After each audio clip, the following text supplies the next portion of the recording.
Ladies and gentlemen, welcome to the Talkin Wrasslin podcast with your host, the macho-loving, cornet-carny, little munchkin Denny Vale. And the Jacksonville wrestling fan, whose favorite wrestlers, of course, are forever and always will be the Young Bucks. Lyssie Vale. Together, these two give a retrospective of the week in the professional wrestling world throughout all promotions across the world. So let's jump into this week's episode. Oh my God!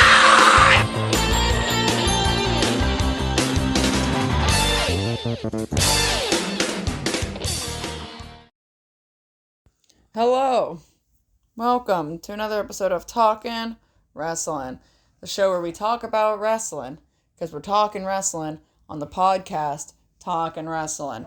I'm Lyssie, the host for the week, and I'm here with my co-host for the week, who's Dylan. Say hi, Dylan. Lyssie, what's your favorite movie? Time Cop! Time Cop! Give me an impression of Tony Khan giving a pep talk to the Jacksonville Jaguars. Like they're losing by like 40 points at halftime. No, so we're gonna do it instead of Tony giving a pep talk. We're losing first game of the season, right? We're going all the way back to the very start. Okay. First game of the season. All right, guys. If we win tonight, we're gonna watch Time Cop. 4-week losing streak. They didn't want because they didn't want to watch Time Cop. What do you think Trev was saying? And then yesterday, Tony was like, "All right, guys, if we lose, we'll watch Time Cop," and then we won. That's what happened, actually. I know somebody at the Jacksonville Jaguars headquarters, and that's what they told me. That's what they told you? Source, trust me, bro. Are they not like us? They're not like us. Wop, wop, wop. Wop, wop, wop. Yeah, fuck them up. Wop, wop, wop, wop, wop. They're not like us.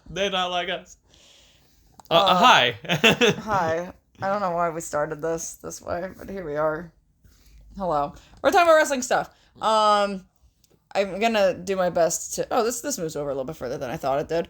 We'll be talking about some things that happened in the wrestling industry that haven't happened on, like, the televised...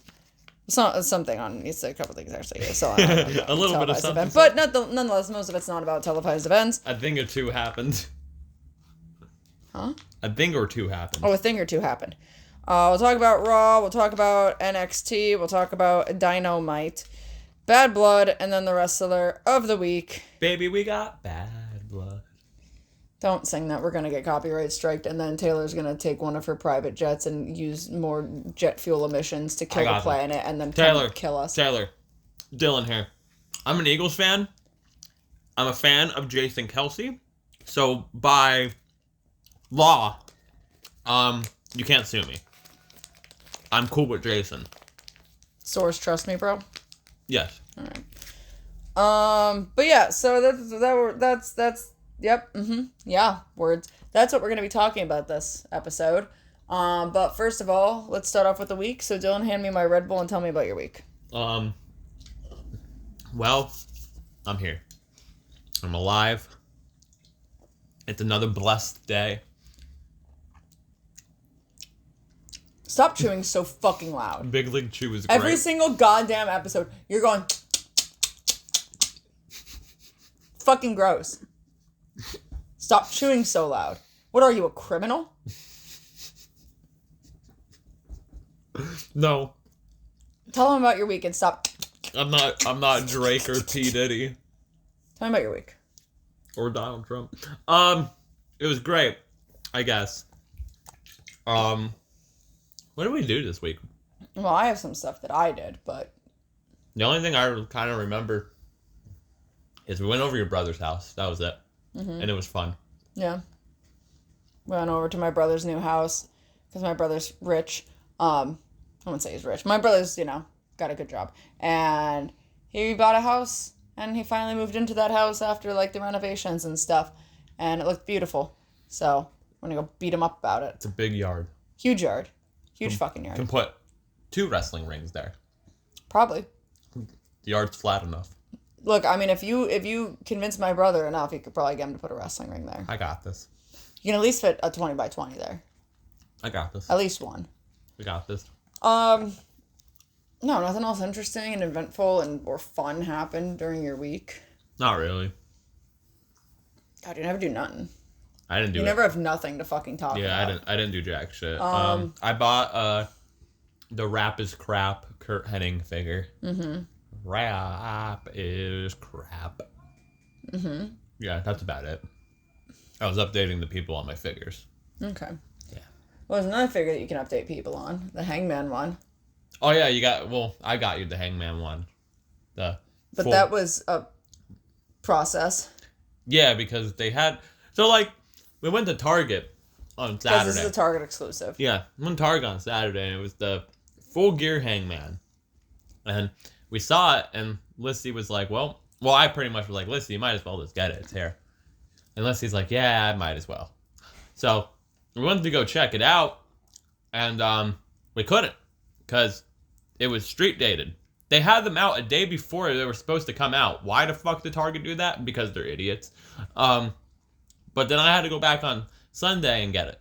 Mm-hmm. But that was an easy process. I was just like, hi, my name is Dylan. Insert last name here. Still annoying, though, because, like, I'm at the register and I'm like, sir, I'm already here. It was also very funny because, like, they kind of caught me off. They, like, caught me off guard because the lady was like, what was it? And I was like, oh, a wrestling figure. I, like, couldn't think for a minute. I was like, a wrestling figure? It's an AEW figure. It says full gear on it. It's Hangman Adam Page. It's a Target exclusive. It'll have the little sticker up in the top left. It's the Goldberg figure. Anyway, my week was fine. Lots of work. But I did something pretty fucking cool. What did you do? I went over to my dad's house and I ruined his garage. No, I didn't really ruin his garage. We actually, ended up deciding to do this outside, but I made a replica of Jack Perry's TNT belt. With the replica TNT belt? With the replica TNT belt. Not like the AEW $600 replica, because I'm not fucking doing that shit. You kidding me? I'm not spending that much fucking money to... I don't want to say ruin it, because I think I did a really good job on it. There'll be a picture posted in here somewhere at some point. But I think I did a really fucking good job on it, but I'm not spending $600 on a belt to fucking paint it. You know what I mean? So I got a cheap replica off the internet. Took it over, got shipped to my dad's house, and then painted it and, modified it. And I think it came out really good. So that was fun. I did that, I think Friday I did that. I think I did that on Friday. So that was cool. That was fun. That was nifty. And, That wasn't smart. What did you just do? I drank water with gum in my mouth, and you can probably imagine what happened. Did you swallow your gum? Yeah, and it went down like the wrong pipe. Okay, well, so Dylan has 7 years till that comes out of him. I feel the gum in my lungs almost. That's what it feels like. All right, I'm good. I'm okay. You don't have gum in your lungs, do you? No. Okay. No. Sort of fucking. I don't even know. Is that even possible? I don't know, but I'm not going to the hospital. No, yeah, like, you know when it goes down like the wrong pipe and you can feel it like in your lungs almost? That's what it felt like. Anyway, continue about your belt. Thanks. I think I did a really good job on it. My dad thought it was really cool. Yeah. I should have taken a picture of my dad with it, honestly. Him holding it. My dad was hyping me the fuck up about it. Was he really? Yeah, no, he was really hyping me up about it. Because, like, we did the spray paint coat first, which actually was a spray primer, which was actually an accident. Because I meant to buy the spray paint.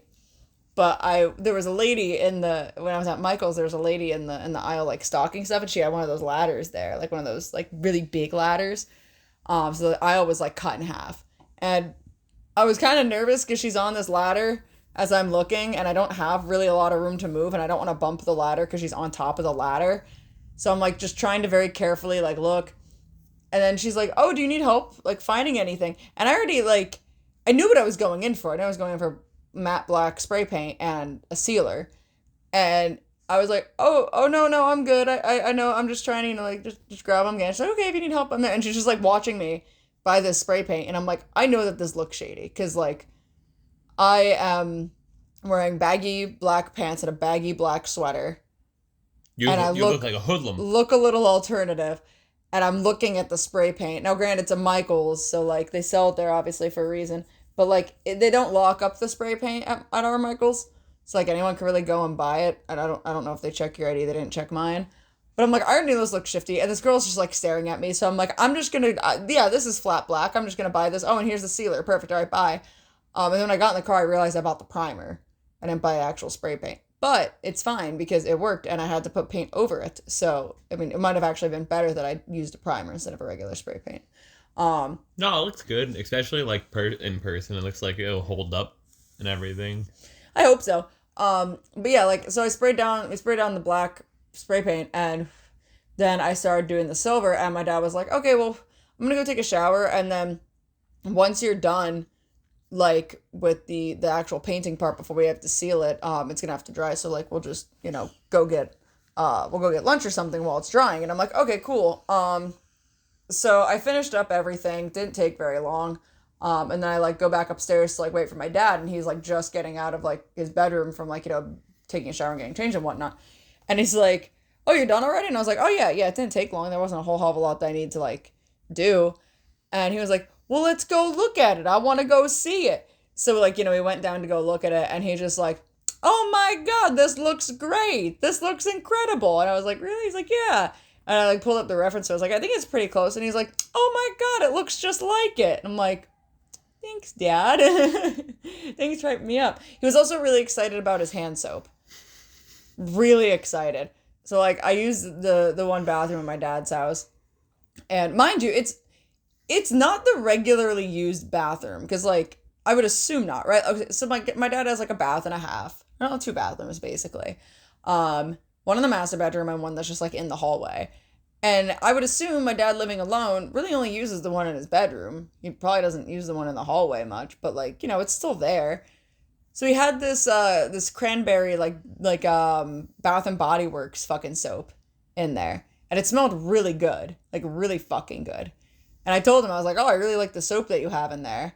It smells great. And he's like, thanks. I put it out because it's fall. I was, like, really happy about it. And I'm like, don't get me wrong, I'm happy that he was happy about it, but I was not expecting that answer from him of just being like, it's fall, time for the seasonal scents. Like, all right. Okay, Dad. But, no, so I got to spend some time with my dad on Friday, which was cool. And then we went over to my brother's on Saturday for my dad's birthday, because my dad's birthday was on Saturday. Had, like, a little family outing. Like, it was, like, me, my dad's girlfriend, my brother, my sister-in-law, and then I don't really know, like, if there's a terminology for them now that, like, my brother and his wife are married, because they've been together forever, but, like, my sister-in-law's parents, I don't know if I have a term for that or not. You don't have a term. My brother does. They're, like, his parents, parent-in-laws, like, his father-in-law, his mother-in-law, yeah. I don't think I do, but No, you don't. My sister-in-law's parents, it's sister-in-law's... It's technically kind of just, like, your extended family. Yeah, at that point. yeah. Like, my sister-in-law's brother and sister, and then their significant others and whatnot. My noni was there. So, yeah, no, like, it was, like, a big little, like... Your noni was the life of the party. Yeah, honestly. It was, like a little family gathering. We had some food, some cake. We did our best to get a fire going. It was struggling for a little bit, but it got there. I enjoyed just chilling and talking to, trying to not give away people, or your sister-in-law's dad. Oh, yeah. I was having I think that was, like, the second or third time I ever met him. And we were just probably having a grand old time. Oh, no. Her parents are a riot. They're hilarious. Like, we were just having a grand old time talking about baseball. And then like, everyone kind of left, and we were chilling at my brother's because, well, I mean, my vape died and I needed to charge it anyway. So I was like, oh, let's hang out for a little bit. And we were only planning to stay, like, it was like 9 o'clock. We were only planning to stay for, like, a little bit longer. And the next thing you know, it's 11 o'clock and we're leaving, and we're like, shit, we have to watch Bad Blood. We were literally just chilling, vibing. Yeah, no, talking about everything. Mm-hmm. But, yeah, no, a lot of fun. Yeah, aside from that, it was just work. And we were also trying to find the Kelsey cereal. Yeah, we cannot find the Kelsey cereal. But hopefully one day. Anyway, I guess let's get into this fucking episode. So to start things off, rest in peace to Pete Rose, Yes. who was a baseball player And WWE Hall of Famer. But I don't recall what he did in WWE. Well, WWE, he would just show up every once in a while and get chokeslammed by Kane. Okay. That was like the running. He had like a running joke and everything. But Pete Rose, amazing baseball player, should have been in the Hall of Fame. They're probably gonna put him in the Hall of Fame now because he's dead, and that's like the ultimate like sign of disrespect, in my opinion. They should have just put him in the Hall of Fame while he was alive, because he deserves to be in the Hall of Fame. So rest in peace, Charlie Hustle. That's what my brother say, like, because he was betting on. He was betting on baseball. He was betting on his team and whatnot. On his team, yeah, when he was manager too. I think my brother said it best. He's like, yeah, he just had a lot of faith in his own team. Exactly. Like, what's wrong with that? Exactly, but sad. Pete Rose is great. I still need to get a Pete Rose Phillies jersey because that would just be cool. Yeah, because he used to play for the Phillies. Okay. Yeah, I'm not too sure. He played for the Phillies, but most notably the Cincinnati Reds. But he did play for the Phillies, so I wouldn't get a Pete Rose fucking Phillies jersey. Charlie Hustle, the hit king. The hit king. Yep. Moving on from one sad situation to the next, which is get well soon Luchasaurus. This is crazy. Because he is in the hospital, I believe, still with double pneumonic. Yes. Which, if you're unsure of what pneumonia is, which you probably aren't, but just in case, like, so pneumonia is like a bacterial infection could be caused from like the flu, like the strain of what I guess bacteria or whatever it is also like in influenza. If you get influenza, you could end up getting pneumonia as well. Typically pneumonia only affects one part of your lung or one lung. But double pneumonia means he has it in each of his lungs. So I guess his fiance found him passed out on the floor, rushed him to the hospital to where they discovered that he had double pneumonia. And like I think he was like I forget the exact quote, but I'm just gonna say days. It was like really close that he was gonna have like a lung infection damage. Yeah, he would have had lung damage. Something very bad. Yeah. They said it's like at the moment his estimated time of like recovering, like I'm assuming like hospital. I don't know stay. How. Yeah, I don't know. They were like, saying like a month. Oh wow. I don't know. Like I've never had it. I hope I never get it. Knock on wood over here. I've had it 3 times. Knock on wood. 3 times in succession. Like what's like? So what's like the recovery? I don't know. I don't remember. I was really young. How long does it take? I was young. It doesn't just go like I mean. Let's look this. Yeah, look it up because when I had pneumonia, I had it 3 times. Literally like 3 years in a row. I assume probably from the flu because I typically get the flu every year. I've been good the past couple of years, but normally in my track history, I get the flu very often. When it's flu season. So I would assume it's from that. But I was very, very young when that happened. Like we're talking like maybe just into kindergarten when I had it for the 3rd time. So I couldn't tell you. I don't remember. It was a very long time ago. But I haven't had it since. So that's good. So from what Google is telling me, so take it or leave it, because it's the internet, must be right. It depends on the type of pneumonia. It depends on the type of person, aka like their health, like what they're already in. On average, 3 days to 3 months, anywhere in between there. Yeah, I was never hospitalized for. At least that I recall. It depends how bad it is. For it. But there's babies. Babies. It doesn't last long. Older people, it does. It kind of looks at it. Walking pneumonia and viral pneumonia. I think I had walking pneumonia. Can take 4 to 6 weeks. Bacterial pneumonia, 1 to 2 weeks. I don't remember. I really don't remember which. It was very. I'd have to ask my dad about it, and be like, "Hey, remember when I had pneumonia 3 times each year, or 3 times for 3 years? Like, what the fuck happened there? How did that happen?" But walking pneumonia does sound a little bit more familiar. So maybe one of the times I had it was walking pneumonia, but I don't know how it happens 3 times. Like, I mean, it's not like mono where like you can't get it more than once. And I know but we looked it's this up. pretty hard to get it. Not hard. And I know we looked this up, but I need to like how, like, do you remember the answer? Like how do you get pneumonia? It's just, I mean, from what I looked it up, it was saying basically like you can get it from the flu. Okay. Because it's a bacterial infection that can just like go. Now again, walking pneumonia, I don't know. That's probably different maybe, than bacterial pneumonia. But bacterial pneumonia, I would assume because of the name, is just a strain of bacteria that can get into your lungs and cause an infection or a problem. Yeah, it's kind of just pretty much like the flu. Like, you get it, it's spread through the air when infected person coughs, sneezes, or talks, releasing respiratory droplets that can be inhaled by others. You can also get pneumonia by touching a contaminated surface. Yeah. Pretty much, you know.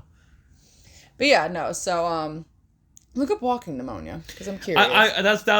What's the difference? Like, what's the difference? Like, well, it's got to be something. I know that what is this? Welcome to Talkin Wrasslin. We're talking about pneumonia. What is walking pneumonia?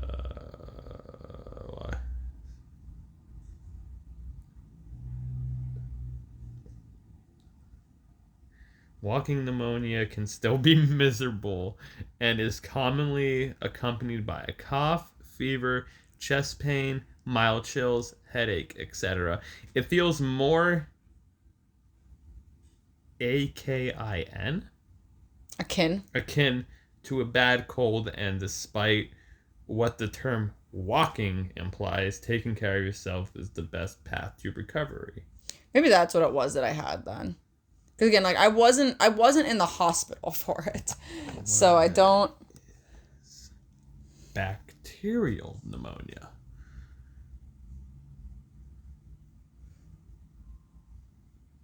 No, I don't want bacterial pneumonia symptoms. I don't know, man. How do you get bacterial pneumonia? Oh no, that's kind of the same thing. Yeah, it's not giving me a straight answer. Yeah, well, Google's not a doctor, but nonetheless, get well soon, Luchasaurus, and hopefully. Yeah, now you have me looking up pneumonia shit. Yeah, hopefully he'll be back soon. Interesting. I always thought like. Maybe I'm just thinking of something else or something, but I always thought maybe I am right. So maybe you can debunk this for me. And I think you said it to me too. Can you get pneumonia from not wearing a jacket when it's cold outside?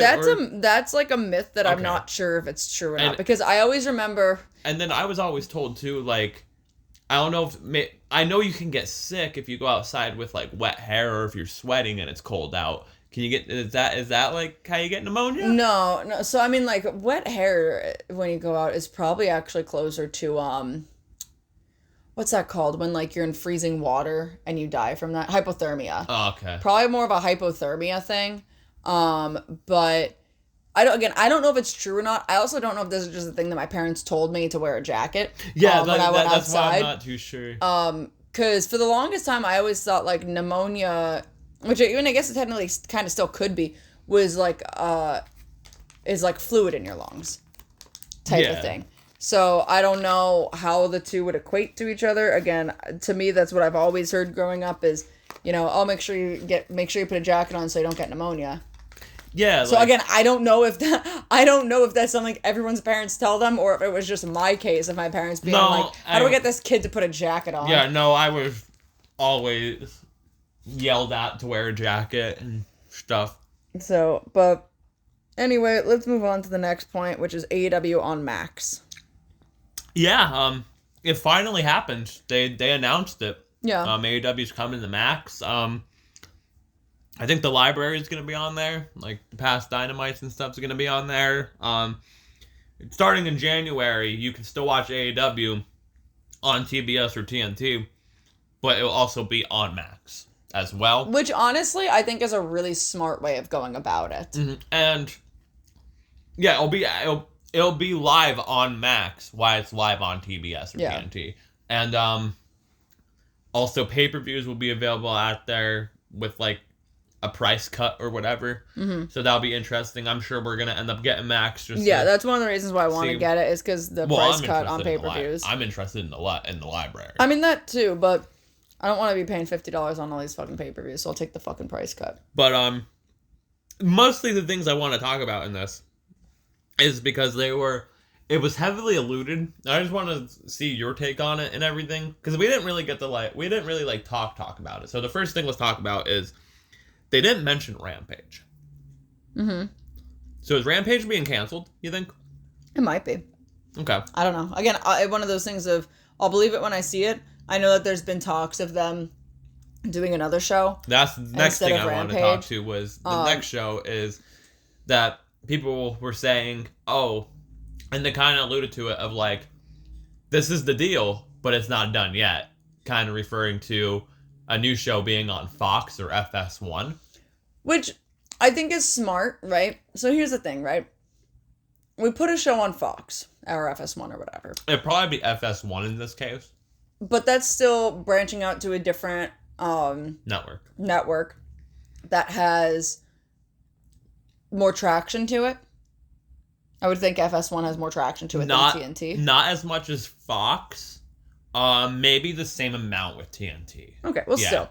We get FS1, though. We're branching out to another provider, another network. FS1 is like a sister station to Fox. Yes.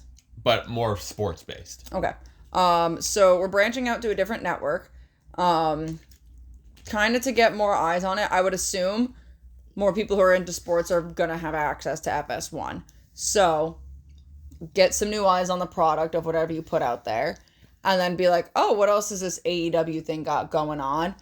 Either see it's on TNT or, oh, it's on Max. Oh, we have Max. Oh, let's check this out. You know, I think still having the Dynamite and Collision and maybe Rampage, again, we'll see, on TV is still a good idea along with Max. No, like, tea or anything to Raw, but here's the thing, like, WWE doesn't really need to gain more people on TV, where AEW is still a young company and it still definitely can branch out there, even though everyone in the wrestling space that gives two solitary fucks about anything to do with wrestling already know about AEW. They'll, you know, they can still reach out to new people who might be interested, who maybe stop watching wrestling because they weren't a fan of WWE anymore or whatever. You know what I mean? So I think it's smart. Then you also have access to the people who have Max but might not have TNT or TBS, because, you know, I don't know if he will or not, but my good friend Mark doesn't have access to TNT or TBS, but he does have Max. And I don't know if he'd be interested in starting to watch AEW, because I know for a while when we talked about it, he said one of the reasons he didn't watch it is because he didn't have TNT or TBS. So maybe now people who are like, oh, I'd like to watch it, but I don't have these stations. Which is odd. Like, that always confuses me of how people don't get TNT and TBS. And maybe that's just me being deprived, because as a child, I always had TBS and TNT. Yeah, you guys always had Xfinity, and so did I. Well, even at my mom, like, at my dad's house, I had Xfinity, but at my mom's house, I had MetroCast. I don't know. I think it depends on the cable deal you have. You know what I mean? Or the cable package that you have. Because it's not a local station type of thing, so it might cost more to have stations like that. I just always heard that TBS was always like a big station because the Atlanta Braves would get played. We're watching TBS right now. It is a big station, but it's a big. I don't know. Maybe it's just me. Being I think it's like accustomed to it. I don't know the way to say it, but I think it's like an add-on station. You know what I mean? I don't know how. Because here's the thing, right? I mean, also, like, I don't know if this game's on any other networks. It's on. Well, I said it's on TBS. We're watching the TBS feed of it, but it's also on True TV. So I don't know. I mean, sports are a lot different now than they were growing up. But I mean, I would assume that, like, you know, most sports teams playing, again, it might be the local teams or localer teams, but you'd be getting on your local stations. Well, yeah, and you still do now, don't get me wrong, but now with all, like, the streaming services and whatnot, we could watch pretty much any game that we want. Especially with fucking MLB blackouts and shit. The only way I can watch, like, a Phillies game is when they play on NBC Sports Philadelphia. So yeah, it is different now than it was back then. So maybe there weren't as many, like, I mean, neither of these teams are local. You know what I mean? Well, this is the playoffs. They're gonna be on TV no matter what. That's true. Like, it's gonna be on TV no matter what. But my point still stands of. Oh, that's something outside. My point still stands is I think it's smart to have it on TV and also have it on a streaming service. Well, yeah, streaming's the new thing. Well, yeah, no, 100%. But I like that they didn't directly just go to streaming. Because even though I do think they're going to get a lot more viewership now that they are streaming, I think it's still good to cater to the people who don't really buy into streaming services, you know? And I mean, granted, like, okay, my dad's like the best fucking person to use as an example here. My dad doesn't have any streaming services. My dad has Xfinity and or Comcast, whichever one you want to go with. It's kind of the same thing. It is the same thing. Yeah. But the closest he has is Xfinity On Demand, which it's not a streaming service. It's just a channel. The last time I checked when I used it, it was a channel that came with Xfinity that you could go to, and you could just watch like movies and TV shows or anything that was on demand that you wanted to watch. Oh yeah, my dad has that still. Yeah, and it was like that before streaming services really were a thing. It was like that when Netflix was still in a box, you know? Oh God. So remember Redbox? Yeah, it was like when Redbox was still a thing, when you still had to get Netflix sent to your mailbox and everything. God. Before it was an actual streaming service. I mean, I don't know if it's this, I don't think Xfinity On Demand is this old, but like I feel like I still remember when Movie Gallery was open and we had Xfinity On Demand. Oh God. You know, so I don't know. I could be reaching on that one. But like my dad doesn't buy into streaming services. He doesn't watch a lot of TV to begin with, and if he does, he's either watching football. I don't know if my dad really watches baseball. He might. I don't know. He watches basketball. He watches basketball. He watches golf. College football. Cooking shows. Cooking shows. We love cooking shows. The good old fashioned American Pickers as well. Or Pawn Stars, you know. Or he does on occasion tune in to WWE. He actually, I think, more tunes into AEW if he does anything. I was gonna say he knew who Jungle Boy was. Yeah, because when I was making the belt and I was like, oh, fun fact about the guy who holds this belt, he's Luke Perry's son. And he was like, oh, cool. And I was like, you know, telling him, I was like, oh yeah, like, you know, this, that, and the other thing we were talking about. He was like, oh yeah, right, that's Jungle Boy. Well, yeah, and I'm like, oh shit, that's right, you know who Jungle Boy is. There's been a couple of times, like, when we're like, oh, we're going to the wrestling show in a few weeks, and he'd be like, oh, you might see this match. Like, he's fucking following along with the storyline. Yeah, no, so my dad, like, knows kind of what's... But the thing is, if they took it off TV, my dad's not going to be able to watch Raw anymore. You know? My dad's not going to give two shits about getting Netflix. He'd just be like, well, I guess I'm not watching Raw. Maybe I'll watch SmackDown. He might watch NXT. He'll still be tuning into AEW, though, because he doesn't have to get Max. You know what I mean? To watch it. Like, he could still watch it on TV. And I think that's really good for, like, maybe more casual fans or even, like, the older generation of fans. I also think it comes down to money and contract. TBS and AEW is getting a hefty dollar for being on TBS and TNT. So. Oh, yeah. I can understand staying on there. You know what I mean? You know, I mean, and again, not only that, like, even if they weren't, Tony has the money to spend. Tony doesn't give two single fucks. Why did you just knock over? I knocked over an empty can. Oh. I forgot I wanted to try that Jack Daniels thing. You should go get me that. Well, I'm going to have a twisted tea then. Dylan's going to go get me alcohol. We're going to get drunk. I don't have work tomorrow. We're doing this podcast drunk. But I'm not getting drunk, okay? I'm not going to get drunk off one thing. Give me the peach one. The peach one? Because I want to try the peach one. Okay. Our roommate, Cody, bought this variety pack of those, like, Jack Daniels, I don't want to call them wine coolers, but they're, like, kind of in the same vein as, like, a wine cooler type thing. And he was like, hey, if you guys want any, they're in the fridge. And I'm like, oh, I kind of hope that peach one's there because I always wanted to try that peach one. We got bottles of the blackberry ones the other day, and they were really good. I think I only had one. I don't drink often. So, but I wanted to try one. I've said that when we were on our way back when we got food, and I completely fucking forgot to grab one. So Dylan's gonna go fetch me a beer.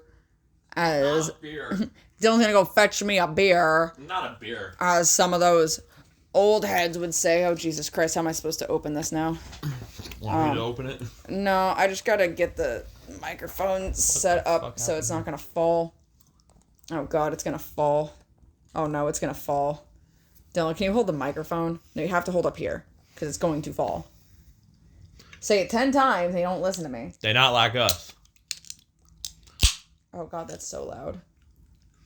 Being quiet. Oh, it smells really good.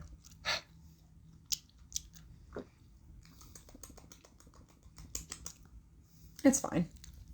Yeah. It tastes like alcohol. Yeah. Yeah, it just tastes like alcohol. I would hope so. Not bad, though.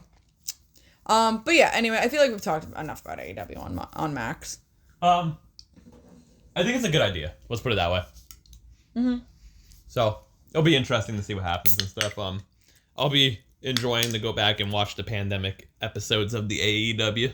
The AEW. For good and bad memories and sad memories because Brody Lee.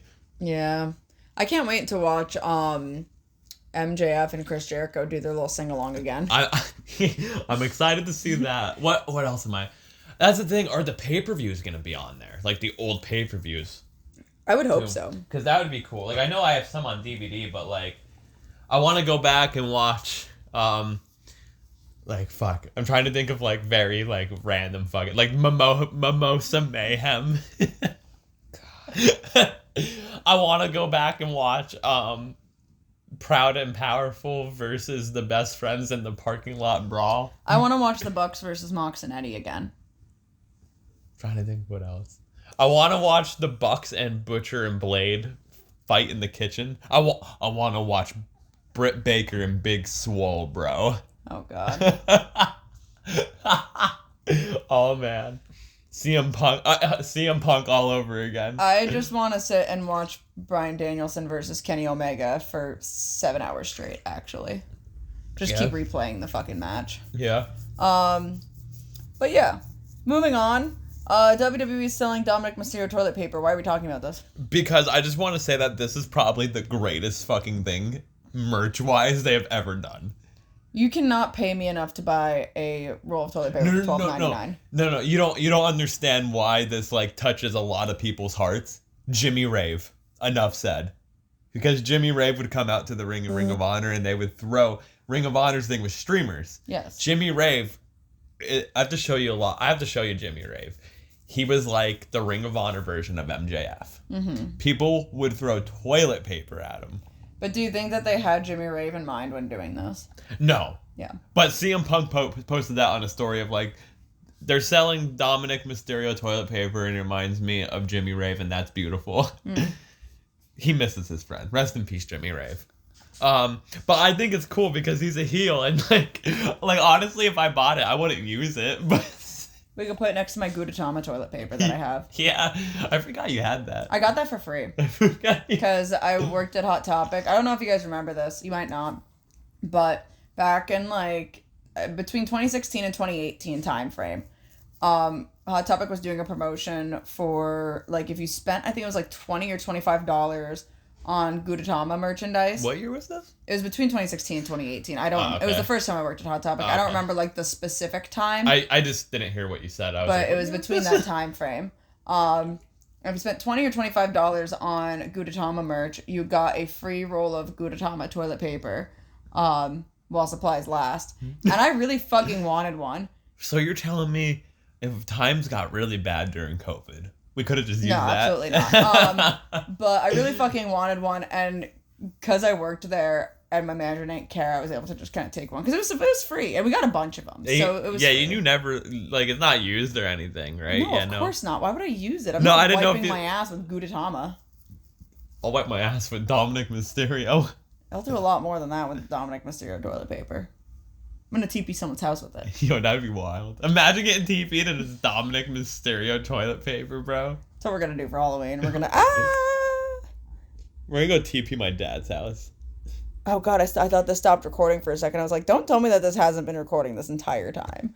But no, it is recording. Got very scared. Yeah, we're gonna go TP people's houses on Halloween with the Dominic Mysterio toilet paper. Let's go TP my dad's house. No, I don't even want to know how much money I'd have to spend on that to get enough to TP one house. Moving on though. Let's talk about Motor City Machine Guns' possible debut to WWE. I mean, more than likely this is them. Yeah, so But... well, So it's been Knowing our luck, it's gonna be like Ricky Starks. We've talked about it for like 10 episodes now. It was rumored that they were going to be on NXT, maybe the CW debut, which we'll be talking about later. They weren't. Spoiler alert. They weren't. And the rumor that was like heavily rumored, and now they played a package on SmackDown. We're not really talking about SmackDown. We didn't really watch SmackDown, but this is like the only thing. It also aired on Bad Blood too. It was a video package, and it sounds like a sped up version of their theme song, and there's a lot of Detroit Motor City imagery, and reports are saying that it's them and that they're going to be on the main roster now. So that's interesting. See, I thought they got the guy from Cars. Lightning McQueen. Yeah. That would be cool. Ka-chow. That would have been a big get for them. But no, it's just Motor City Machine Guns. Not Lightning McQueen. Fumble. Did WWE fumble Lightning McQueen? Yes. I thought so too. Yes. He'll be all elite soon. All right, let's move on to Raw. The last 3-hour Raw. I don't think I watched any of this. There's just some. No, we watched this shit. I made you watch this shit. Okay. Oh, yeah. Punk and Drew promo. Punk wearing white and Drew wearing black. They're inside of the cell, and it was their wedding. They got married. I was just going to say, it was cool imagery that they were doing. I thought Punk was going to bleed, but he wasn't. They got married. And Punk was the bride. And Punk has been so mad at Drew McIntyre that he has been living in a hotel for 4 weeks.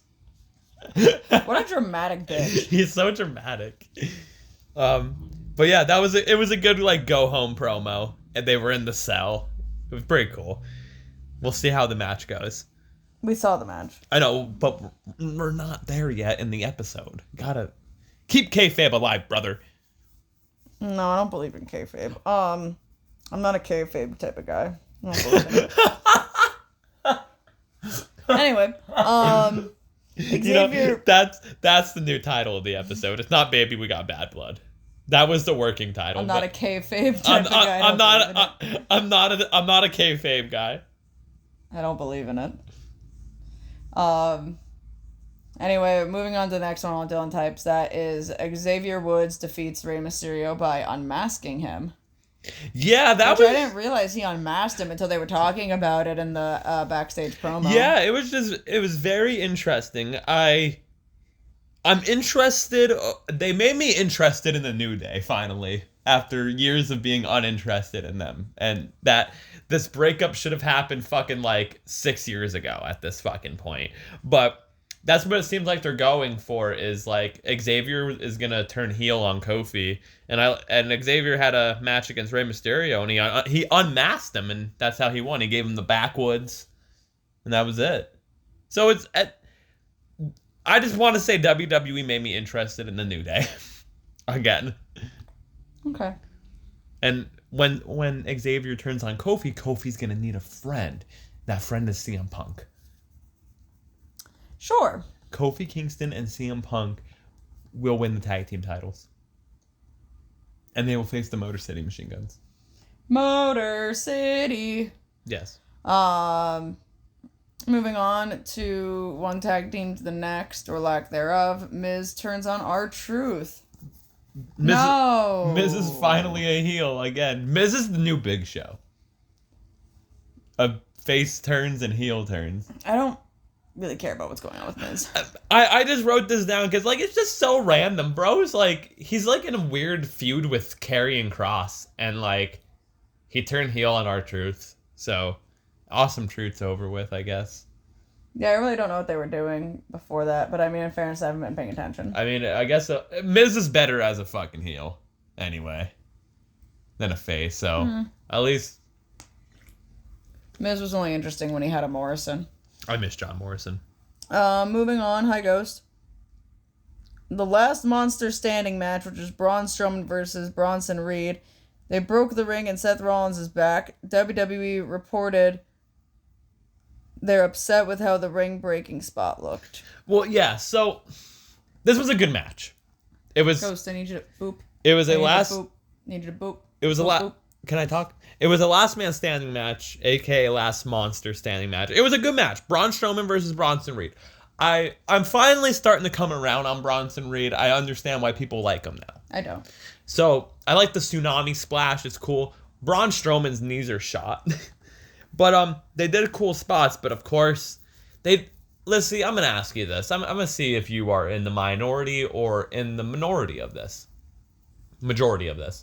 What did you think of the ring breaking spot? Did you like it, hate it? Are you overseeing it? It looks stupid. Okay. So here's Do you the think thing. it's done too much? Like, they've done it once already. Like, the first time they did it with Big Show and Brock Lesnar. Oh my, that's still the best one. Holy fuck. Then they did another one about fucking 8 years later with Big Show and Mark Henry. That was also cool because it hasn't been done in years. And ever since then, I feel like they do it every 2 years. If you're gonna do it once a decade. Yeah. I don't think the idea of it is bad. So first of all, this recent one was terrible because it was delayed. That's why WWE. There was a second delay from when they hit the mat to when it broke. Yeah. So if you're gonna do it, make sure it's fucking pitch perfect. You know what I mean? I guess kind of like that hit, because that was wow, look at that. Oh, he caught it. Yippee. But make sure it's gonna be done on time and look picture perfect. But also don't overuse it. And I feel like if we have overused it to the point where anytime if we're at the point where it's two big men are wrestling, the ring's gonna break. Well, here and if we are already expecting it, then it's lost its pizzazz. And that's the thing. I knew that this was happening, and this is how I knew it was happening. And now you can finally understand why I always bitch about the LED screens, because there was no LED screens around the ring, on the ring aprons or on the ring post, because I knew that they weren't. I knew that they can have the LED screens on the ring post for Hell in a Cell. They did at Bad Blood. They didn't have them around the ring because no room. But they only do that. The only time WWE doesn't have the LED boards around the ring post is for two reasons: the ring's breaking, or there's a steel cage match. There wasn't no steel cage, and there was a last monster standing match. I knew immediately. I was like, ring's gonna break in this match. Mm-hmm. That's why I always bitch about the LED screens. Plus, they look like shit and everything. But just get rid of them because it gives away too much. Yeah, I don't know. Honestly, I would like to see the ring break from not just two big men. I don't know. I mean, have two small guys break the ring. In my opinion, the best ring break. Boards break all the time. I was gonna say the best ring break I've ever seen. I mean, it involves a big man, Bam Bam Bigelow, but it was Taz and Bam Bam Bigelow from ECW. You might know what I'm talking about. Mm-hmm. They go through, the ring didn't collapse like Braun and Bronson. They go through it. They go through it like the boards broke and shit. Yeah. I've been in the ring when a board is broken a few times. I got leg dropped the one time by Go-Go. I mean, this wasn't really and the board snapped. This wasn't really a ring breaking spot at all. But Ospreay's last match in New Japan, that 5-on-5 or 6-on-6 they match, ripped the ring apart. And they ripped the ring apart, and then all the boards are sticking up and falling in and stuff. I gotta show you another match from TNA. It was LAX versus Santana and Ortiz. Eddie Kingston's there too. I think he's in LAX, right? They have a concrete jungle match. What that is, it's a street fight, but the ring is just boards. It is the most scariest 15 minutes ever when they're fucking fighting on that ring. The boards are sliding and shit. It's scary. Okay. Yeah. But yeah, I think the spot's a little overused. And I don't know. Again, I get it. But it's always, two big men in a WWE ring, so the ring's breaking. Yeah. You know what I mean? To be like, oh wow, we really need to emphasize how big these motherfuckers are. I know how big one of them is. He can walk over the top rope. All right, that's enough said. Tall motherfucker. You don't need to do the ring breaking spot. You can do other things. No, it's overused. I want the ring to blow up. Well, we tried that. Yeah, I know. But, God, I wish this would just stay up where I don't need to hold it because it hurts.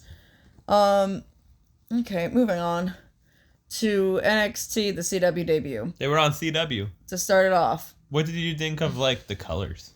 It's black and silver. Was it? I wasn't paying that close of attention. It's Las Vegas Raider colors. Sure, yeah, why not? What did you think of, like, the show in general before we review this? Like, the show. I don't think I watched. I wasn't paying that close attention. You weren't paying close attention to NXT? I was paying attention to Ethan Page's match and what's his name? Wesley. Yeah, I told you to watch because I was like, you have to watch that match. But everything else I was just kind of like. Oh no, there was some. And Julia's match. There's some things because we'll get into this. But here, you're the host, so... Yeah, to start off, you wrote, I hate Booker T's commentary. I fucking hate his commentary, bro. Minus when Trick Williams comes out, but Booker T and NXT's commentary is the worst fucking commentary ever. Mm-hmm. It's god-awful. I can think of one commentary that was worse. Which one? Oh god, Luscious Lou? Yeah. If you're gonna fucking shoot, Lissy, just fucking shoot. No, I just wanted to see how long it would take you until I, like, just by looking at you. God, yeah, DCW's commentary is fucking garbage, too. But fucking Booker T... Shucky ducky quack quack. Whoop that trick. Yeah. It's fucking bad. Anyway, moving on. This is for you. So thoughts on Lexus King? Next. What do you think of his beard? Next. It pisses me off because I like Brian Pillman Jr. a lot. And I really don't like this Lexus King shit. Like, he's fine in the ring. It's nothing like that. Like, you know what I mean? I hate this fucking gimmick. It's the biggest issue I take with NXT to begin with. Not just Lexus King, but the shitty ass fucking stupid ass fucking gimmicks. What, like, which I'm sure we'll get into in a second. I was gonna say that I fucking can't stand. Like, the wrestling in NXT is good. The gimmicks in NXT and the segments are some of the worst fucking things I've ever seen in my goddamn life. I was gonna say, because listen, you barely watch NXT. I watch NXT. Yeah, more. And every time I fucking watch it, I remember why I don't watch it. This was your first experience to this guy, so I'm gonna ask you this question. We're gonna go a little bit out of order here, and then we'll go back in order. Thoughts on Tony D'Angelo? It's the same as it was when I first fucking saw him. Mamma mia, this is shit sucks. As an Italian, the shit sucks. What did you think? Like, what was going through your fucking head and everything? Oh boy, another Italian mafia gimmick. This totally isn't going to be as stereotypical as it normally ever is. And mind you, I'm not offended. This is not This is not a thing of where I'm saying I'm offended as a 50% Italian person. Okay, because I'm very fucking Italian. This is not an I'm offended by this. It is just a Jesus fucking Christ. Can we come up with literally any other Italian gimmick that is not a fucking mob boss? What about, I mean, he's a terrible fucking guy. What about that one dude that fucking made pizza that was on fucking... Bro. Sure. What a random 3 weeks. What happened to him? He, like, I don't know, didn't get out as like a Trump supporter or something. I need to look up this guy. He got outed as, I don't remember what his name was, but he got outed as like something really bad. And everyone was like, hey, let's not like this guy anymore. And everyone was like, oh yeah. Pizza man. The fuck? No, you're gonna just get Luigi Primo. Luigi Primo, is that what his name was? I think he got like outed as being very problematic, and AEW just stopped booking him. What happened to Luigi? I spelled his name wrong. How do you spell Luigi wrong? L-I-G. He's like part of the Mario Brothers. He's famous. What happened? He's the green one. Whatever happened to Luigi Primo? Thank you, Reddit. It's always someone on Reddit. Love Reddit for that. Yeah, I remember seeing a lot of controversy about him. I don't remember what it was.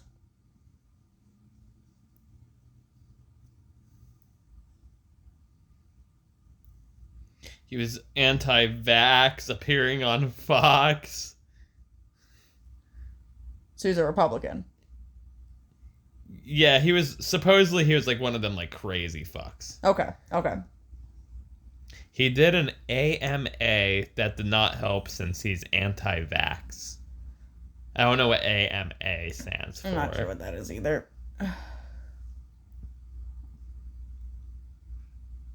I'm just seeing what other people are saying. And I'm pretty sure he was on AEW like close to after the pandemic. A lot of people are saying anti-vax. Like extremely like anti-vax. Okay. Yeah, I knew there was something about him that everyone was like, "Oh, this guy's actually just a piece of shit." The pizza man. But yeah, like at least that was different. Like, you know what I mean? Like if you're gonna do an Italian fucking gimmick, why do we always go with like the fucking mobster? Because you can do so much with it. Pick something else. You could do bro. They've written off characters on NXT by him getting rid of them. And it's literally a segment where he's there with his group of friends and they're closing the trunk of their car and they're like, "The deed has been done, boss." Or whatever. Is he Italian? Is he Italian? I don't. Because he said he was from Chicago. Let me look up Tony D'Angelo. He said he was from Chicago because they were in Chicago for the CW debut, and he's like, I grew up down the road. That was not an Italian accent at all, but he was like, I grew up down the road from Chicago, and I'm like, motherfucker, like, you son of a bitch, like. You can't be Italian from Chicago. I mean, you can, but, like, you can't. Yes, I'm just gonna look. Is Tony D'Angelo Italian? Like, what's his real name? Joey. Oh, shit, he might be. Yes. He is Italian-American, yes. What's his last name? Like, his real life last name? I just had it. Joey Ariola. Oh, that is Italian. Ariola? Tony D. Does he own Tony's Pizza?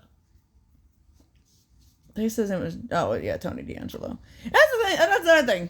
Why are they always a Tony?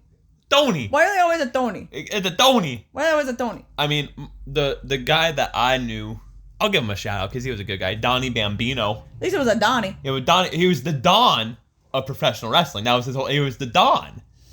He would come out. He wasn't. It was family friendly, so he couldn't flip people off. So he wouldn't do the pinky. He would do the ring finger. He would go like this, or he would do the with the underneath the chin. It was fucking great. When are one of these Italian fucks gonna start talking about like painting houses or painting fences or whatever it was? I still can never remember the actual terminology of it, but it was like painting houses or painting fences, which is just another way of saying killing somebody.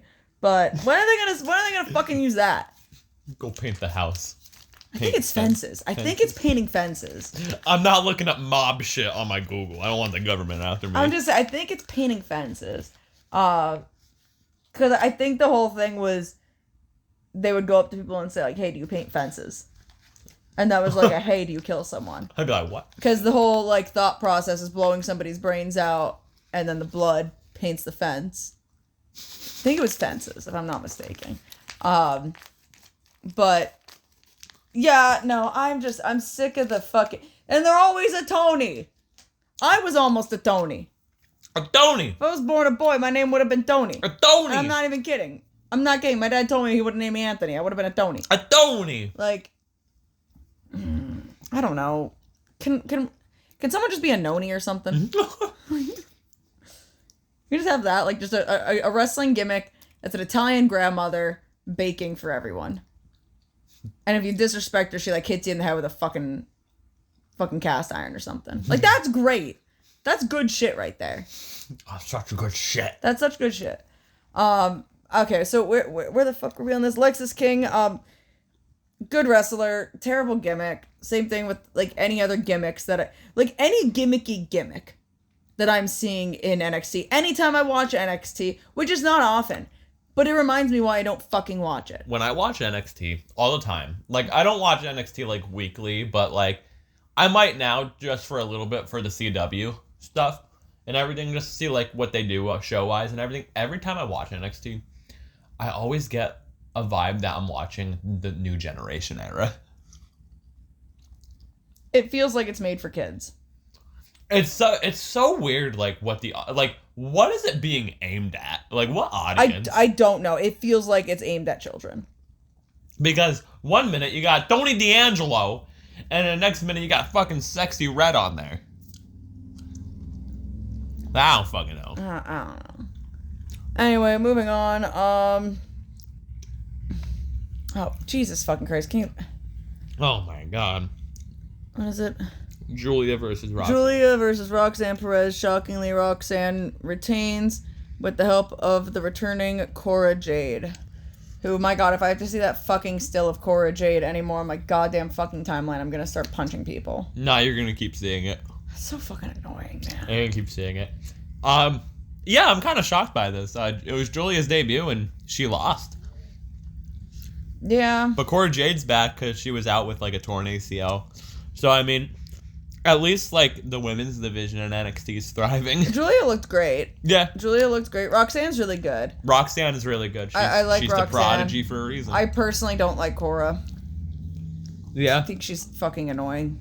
Roxanne's good. Those are the daughters of CM Punk. Yeah, well, it makes sense that he has an annoying daughter. But yeah, no, the match was fine. The match was really good. Julia looked great nonetheless. I just feel bad that she lost her debut match. I'm sure something's gonna go into it. I think we're getting Julia and Stephanie Vacour versus Roxanne and Cora Jade. Yeah, probably. So that'd be cool. I'm sure there's something going into it. Moving on. I can't read that. Wesley versus Zachary Wentz. Wesley versus Zachary Wentz. Thank you. It was a Chicago street fight. Yeah. The Rascals implode. They beat the fucking shit out of each other. Bro, they did wild ass shit in this match. That Zachary match was Wentz insane. took a fucking gnarly bump. He went over the table. He clipped the edge of the table. Bro, like, and then just he died. passed away. Yeah. He died. But yeah, I knew this match was gonna be good. It was Zachary Wentz versus Wesley. It's bound to be good. I really like Wesley. You like Wesley? Wesley's I really fucking like good. Wesley. Wesley's good. Like, if there's anything I'm going to be tuning into NXT for, it's Wesley. Wesley, yeah. No, Wesley's fucking good. Oh, Tony, we already talked about you. Yeah, we talked about Tony. D'Angelo. Tony Angelo. Because the D isn't in the name, at least from how you typed it. That's his middle name. What's it? Tony Donnie D'Angelo? No, it's Tony D'Angelo. Why is it separated? It's the way I typed it. It's the way I typed it. Forget about it. Trick Williams versus Ethan Page featuring ref CM Punk, who did not have his bulge out. No, but he dressed like Shawn Michaels before the show. That was funny. This match was fine. There was nothing super crazy about it. No, it was a good match. It was just a typical, like, let's get the world title match on the debut episode of CW with a big name in CM Punk, the hometown crowd. It was kind of like dare I say, a house show match. Kinda. Yeah, there was nothing special to it. It was good, though. A good match. Again, yeah. I always like seeing Ethan Page, too. Kind of just to further the story. It was, like, the story being told was, like, CM Punk kind of being like, I'm not gonna take shit from you kids, type of thing. Trick won, though. Yeah, Trick won. And I think we're gonna get some sort of CM Punk, Ethan Page thing going on. That'd be cool, yeah, because Punk gave the GTS to Ethan Page. Which, he stole fucking Trick Williams' spotlight. Which I've seen a lot of things. They asked for that. Okay, good. They asked for that. Good. And there's a recent interview out there with CM Punk as well. Because people were like, Punk would be bitching about the same thing. There's an interview out there as well, a recent interview with Punk. They were referring to a time where Stone Cold gave Punk the stunner and Bret Hart gave Punk the sharpshooter. And people were like, oh, Punk would be bitching about the same thing. And Punk's like, actually, no, I asked Bret Hart and Stone Cold to do that to me. You're Stone Cold and Bret Hart. Well, I'm glad that it was asked first. Yeah, it was both of, it was pretty much Trick and Ethan Page being little marks and being like, hey, you know me funny? So they asked for it. They wanted it. He wasn't stealing no fucking spotlight. People. Fuck CM Punk. Anyway. Calm down. Fuck CM Punk. Anyway. What did you think overall of the debut episode of CW on NXT? From what I saw of it was fine. Get rid of the stupid gimmicks. That's all I have to say. NXT is wild. Get rid of the really fucking stupid gimmicks because it honestly overshadows the talent and it makes me want to not watch it. Jesus Christ, Dylan. What? Fucking knocking shit over. Oh my god. It makes me not want to watch it. Because every time I watch it, I regret the fact that I'm watching it because I feel like I'm watching something made for like a 5-year-old. That's fair. So, anyway, moving on. You know, kids had their time to play. Now it's the men's turn. 5 years of Dynamite. It was the 5th year anniversary of Dynamite. 5 years of Dynamite. They were in Pittsburgh. Yeah. In those Yenzers. We could have went. We could have went to Ohio. I wasn't driving that far to Pittsburgh, honest. Man, I want to go back to Pittsburgh. We'll start this off with Will Ospreay versus Ricochet. They did the thing. They did the thing. I was expecting it. Great match. It was pissed a lot of people off. So, it was a good match. You know, it was a it good didn't match. piss me off because I knew what I was expecting. I enjoyed it. The finish was kind of funky. I'll say that much. I didn't mind the double pin spot. Yeah, the finish was like kind of took me out of it. A lot of people were complaining about the double pin spot. I liked it because again, at least from what I see, like an actual finish to a match being a double pin. No, it wasn't even that they're bitching about. I know, I'm getting there. It was. I'm getting there. Okay. Personally speaking, I didn't mind the double pin spot because you don't see it a lot, especially that being the end of a match. What was kind of funky about it was we restarted the match, and then it ended in a DQ anyway, or no contest anyway. Yeah. So I kind of would have rathered if it just ended at the double pin, and then or a DQ. Or a DQ, or like if it ended a double pin, and then they were like, okay, we're actually restarting the match, and literally immediately when they restarted the match is when Takeshita came out. Then that would have been a little bit different. The fact that we kind of went for a couple more minutes in the match and then the DQ happened was a little... I'm wondering if... They went like 3 minutes. That's a couple minutes. Not even a couple. But I'm wondering if that was maybe like a mismanaged cue thing or something. I don't know. But it just kind of felt a little odd. But overall, the match was good. I don't really have too many complaints about it, so... It was just the finish. 4 3/4. David gave it 4.5. Okay, that's fair. I'm giving it 4 3/4. I'll be nicer. 4.5. I'll be nicer. Moving on, I'm gonna read this exactly how Dylan wrote this. Who's gonna accept Darby Allin's open challenge? Jay White. Never mind, because he's back and he's going after Hangman. We thought it was gonna be Jay White. Me and you both thought it was gonna be Jay White because he was like saying stuff about like don't bring a knife to a fight or whatever. Like, it'd be Jay White. And then literally the next segment, Jay White comes out and he goes after Hangman. I'm like, never mind. Yeah, no, after Hangman started beating down Juice, I'm like, oh, no, Jay White's coming back against Hangman. And then Darby's facing... The person that answered Darby's open challenge for Wrestle Dream is Brody King. Yes. So we're getting Brody King versus Darby again, which they better... The rubber match? They better give a stipulation. I think it's the rubber match. I don't want it to be the standard one-on-one. I'm just saying. Yeah, that'll be cool. That's not me knocking them. I just think they do better with stipulations. I'm excited to see Hangman and Jay. A death match. I'm excited to see Hangman and Jay. Moving on to Shelton Benjamin is All Elite, in parentheses, so is Bobby Lashley. I have heard that Bobby Lashley didn't sign. Yeah, that's why I added that. Was Bobby Lashley, the rumors pretty much came out that he's signed. And Shelton Benjamin, he debuted, so we're pretty much getting the Hurt Business. Yippee! So that'll be interesting. I wonder what they're going to call it.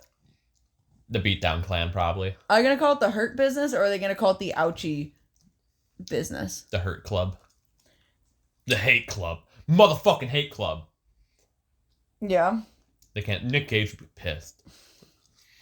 What if they get Nick Gage? I don't think AEW's ever getting Nick Gage again. No, I don't think they want Nick Gage anymore. After the Domino's fiasco. It's kind of crazy, though, to see Shelton Benjamin in AEW. I'm not shocked by it. He was in Ring of Honor before. No, I know. Not shocked by it.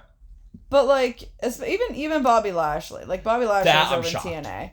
And whatnot. I mean, Bobby Lashley's in TNA, but I'm more shocked of MVP and Bobby Lashley. Yeah. It's fucking crazy, honestly. And I hope I hope that they're not fumbled. Because I really fucking liked the Hurt Business when they were in WWE. And it was really upsetting that they literally could not do it anymore. Yeah, they were not allowed to do it anymore. Yeah, the Hurt Business was like one of like the few bright spots of the pandemic era. I fucking love the Hurt Business. Yeah, the Hurt Business was pretty good. I'm interested. I'm very excited. And I think they'll have a little bit more freedom to do more with it now too. As long as MVP's the talker.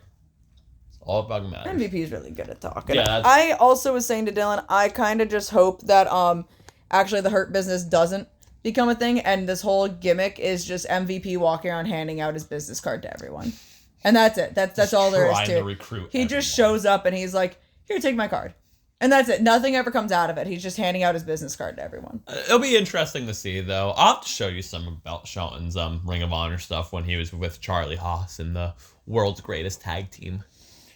But moving on, we'll talk about Danielson versus Okada. So, hot take here. Out of the 3 matches, this was the worst one.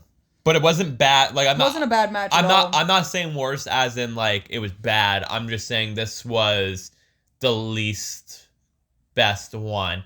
For a couple of reasons. I hated, as a lot of people did, this weird, stupid stipulation of the Continental title being defended for the first 20 minutes. What I hated about it is why... Well, oh, did you hear him? I know he probably didn't pick up on the microphone, but I just pet my cat who's laying next to me, and he went... You rebooted. Oh, fingers in your mouth. But, they should have just made this non-title to begin with, and, like watching this match back, I watched it back today. The first 20 minutes, you would think Danielson would be, like, trying to win. It did not look like that. Like, you're trying to win the second belt. It did not look like that. And then the finish just really came out of nowhere. Yeah. Of a backslide. I swear I'm listening, but Ghost is being really cute. Danielson won, obviously, but, like, Okada lost. But it was just very... I don't know, it was just odd. I wish that they just didn't do, like, a title match. I feel like it didn't need to be for the title. It didn't need to be. I feel like they could have just done, like, Danielson being like, I just want to fight someone. Yeah. Hey, baby. Aw. He's so cute. Yeah, the match was fine. I don't think it was anything special. I don't think it was anything, like, revolutionary. It was just good. It was a good match. You know what I mean? Oh, you're so cute. You're just a little baby. But overall, I think the episode of Dynamite was really good. Yeah, it was pretty good. I mean, we didn't talk about Rampage on here because obviously we probably weren't going to because we only watched one match on it. But I will want to throw in here, since you don't want to fucking talk about it, apparently, the Private Party and Young Bucks feud growing, where Private Party came out, called out the Bucks. They show up and they're just like, you want a match right now? No, we have limited days, so we're not wasting it on you. And then Jack Perry came out and was like, I'm beating you up now because I'm Jack Perry. And then he's beating up Private Party, and then the Bucks, go over there, and then Shibata comes out because Shibata and Jack are having a match. And then they end up doing a 6-man tag on Rampage, which was really good, where they did a good old throwback to how Private Party beat the Bucks the first time, which was nifty. So they pull a fast one on them, and they did it literally to a T exact. And we're getting Private Party at Wrestle Dream along with Jack and Shibata. Yeah. So that was cool. And Will Ospreay, Ricochet, and Takeshita. Yeah. We're not doing predictions because, like, the whole card's not announced. So this is gonna be a tough one for me because I'm not gonna be watching it live because I forgot to take the day off of work. So, well, not really the day off. I forgot to say that I can only open. So I'm gonna have to rewatch it like the next day or the following Monday or something. Which sucks for me. Dylan will unfortunately watch it and be like, "Fuck this." I don't think that you should watch without me. I think that's really rude. But imagine us reviewing the podcast and not knowing what each other thought of it. That'll be good. That'll get some views. Whatever. Anyway, let's move on to Bad Blood. Just mention these two things first before we review the whole show. Okay, I'll read this as it's written. Just mention this when we are reviewing Bad Blood. Crown Jewel Championship. Goldberg was there.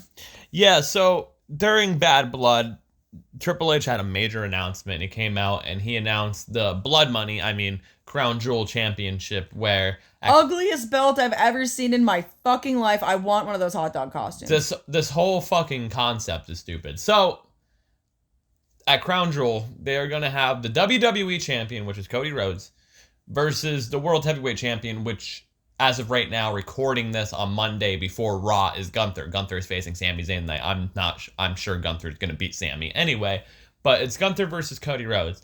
So, in a non-title match, but the winner of this match gets the Crown Jewel Championship, and they're going to do that every year at Crown Jewel. So, what you're telling me here, WWE, is we're going to put the WWE champion in a match against the world champion, which you're trying to make that title mean something as well, and it's for a title. There's no out to this. There's no out at all to this. Of you're going to make one of your titles look less more than the other, because one champion is going to beat the other champion. And you can't do a DQ finish. You can't do a count-out finish. No. You're either going to have Cody fucking lose, which he has not lost since, I don't think he's lost since they lost the tag team titles with him and Jay, to be honest with you. He may have lost like one time before that, but like ever since becoming WWE champion, he hasn't lost. And then you're going to have Gunther lose, which she hasn't lost since WrestleMania. So you just fucked yourselves. My question about this thing is, so the winner gets the belt, right? The stupid Crown Jewel belt. And yes. Then next year at Crown Jewel, they're going to do it again. But are they going to do it between the same type of champions, like the world champion and the WWE champion? Like, are they doing that each year, and then each year a new person gets crowned the belt? Or is whoever won the belt that prior year have to defend that belt against one of the two champions? Like, I don't get it. I don't fucking know. And honestly, because if we're doing like a new belt each year, like, oh, you won it this year, but now it's not going to matter next year, so like you're just this temporary champion, and then you don't get a shot to defend it. Like, I don't know, that just seems weird to me. It's like fucking stupid. And like, I don't mean this in any sort of disrespectful manner, but like, it makes more sense. Whereas the Owen Hart tournament, like the winners of the Owen Hart tournament don't defend their belts. You know, No. They just win the belt. And then each year there's a new Owen Hart tournament, and there's a new belt that they give out, and like, that's your prize for winning the Owen tournament. You know what I mean? Except for this year, they got the world title shot. Yeah, they did add that this year. But like prior to, you know, like this upcoming Owen Hart tournament, there's gonna be another set of belts. Like, Willow's not gonna have to defend that belt, and that's fine. That's different. That's just like the King of the Ring. Yes, or it's like the King of the Ring, right? But that's a tournament. This isn't a tournament for this belt. This is just a random thrown together match between two champions, like the two faces, your two biggest faces on your fucking roster. It's for the men and women too. Yeah. So it'll be Liv versus Nia. So it just doesn't make sense to me as like, then again, next year, is there just a whole new set of belt? Are we defending the belt that we won? Or is it like tournament style, you won this belt, this is yours now, and then next year there will be a new person who wins the next year one? I hope the fucking God they don't carry the fucking belt around.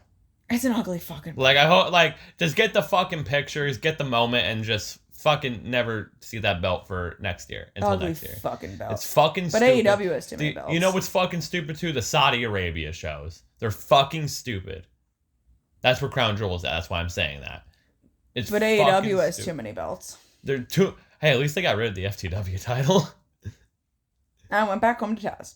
It went back home and died on its way home to his home planet. Okay, next thing that we're talking about is KO attacks Cody Rhodes. This was interesting. So they didn't do this on the show.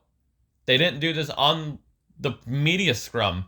They relied on the fans to just record this, because this happened in the parking lot by Cody's bus.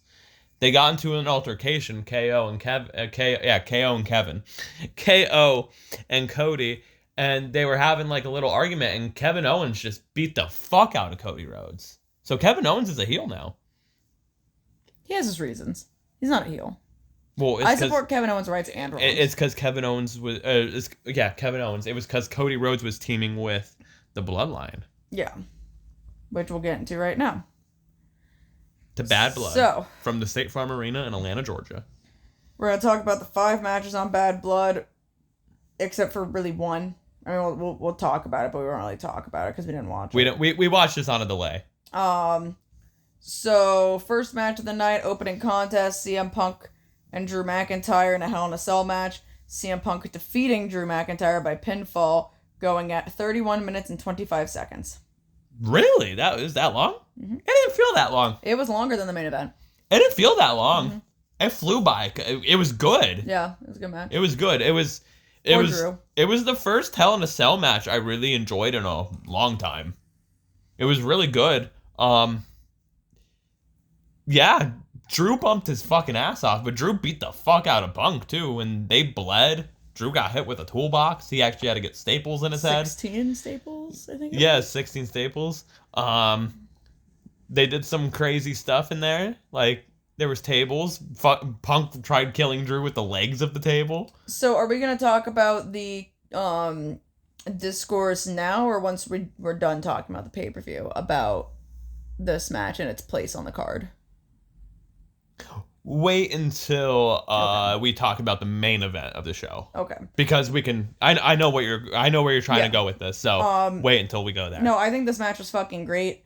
I really liked the bead spot. That was a good spot. That was because it wasn't necessarily used as a weapon. It was just kind of like it was the turning point in the match if you think about it. Did you see that CM Punk handmade a friendship bracelet for the girl? Yeah. That made him the bracelet Yeah, and I then saw gifted it to her. Yeah. Like she That's got to cool. meet him again and everything. Yeah. And he got to give her the bracelet. And That's cool. In the pictures, he has his bracelet on, obviously, because it wasn't like the one that was broken, but he still wears it and whatnot. That's cool.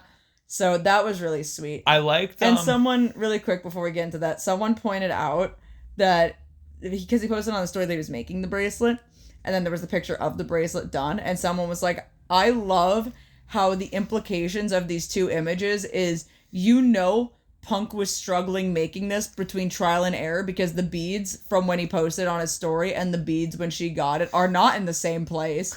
He took this shit apart and put it back, and he was trying to make sure it looked right. Like, he did it like 6 or 7 times probably. He probably like did. He was struggling making this. He probably had bracelet. no idea what the fuck he He was was doing. probably like, AJ. AJ probably fucking did it. Helped make it, but He just took the picture to make itself look like he was doing it. there's the thought of him with like these teeny tiny beads and like his fucking man hands trying to like thread the like, beads "What the through this fuck?" string, and he's like, how the fuck do these girls do this? It's like, what the fuck? I need Taylor. Like, but yeah, no, I thought that was really sweet. I liked, I guess you could say, like, the post-match of this, of Drew kind of selling the fact of, like, fuck, like, he beat me. Yeah. Like, all hope is gone for Drew.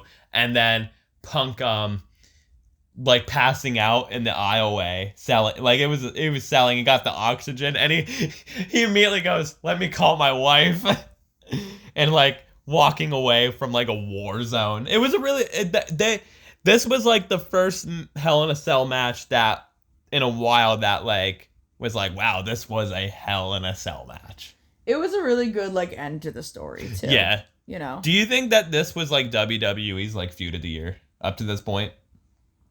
In WWE? Yeah. Because it's been going on since January. Technically. Like, I think it Yeah, is. but honestly, the only reason I really feel like I'd say that is because there haven't been any other feuds that have been, like, as long as it, or, like... The only other one you can really think of is, like, Cody versus the Bloodline.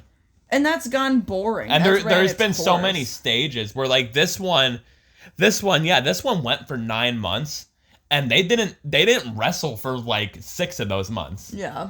Punk was injured, Drew was injured, like, but we never really got bored of it. It was always like, oh, what the fuck, like, what are they gonna do next? Yeah. And, like, they built it up, and Do you think the right person won? No. You don't think the right person won? No, I think Drew I deserves think the right his revenge. person won. I think Drew deserved to win. It's gonna be interesting to see where Drew goes next and where Punk goes next. I'm worried for where Drew goes next. It'll be interesting. But anyway, moving on. We didn't watch this match. We didn't care. Nia Jax defeated Bayley via pinfall for the WWE Women's Championship, 14 minutes and 10 seconds. Cool, moving on. Damian Priest and Finn Balor in a singles match. Damian Priest defeating Finn Balor via pinfall, 12 minutes and 45 seconds. They could have put this match on Raw. Yeah, it was a fine match. Yeah, they could have just had it. This could have been a Raw main event.